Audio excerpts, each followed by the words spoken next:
আজকের যুগে যদি কেউ আবার ফ্যাসিস্ট হাসিনা হয়ে উঠতে চান, তাহলে আবু সাইদের মুক্তির অনুসারীদেরকে মোকাবেলা করার প্রস্তুতি নিতে হবে।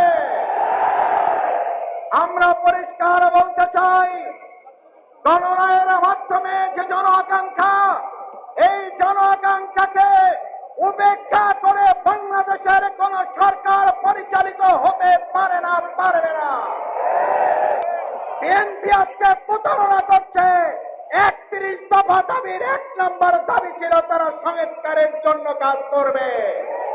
আজকে প্রতারণার জবাব তাদেরকে জনগণের সামনে দিতে হবে।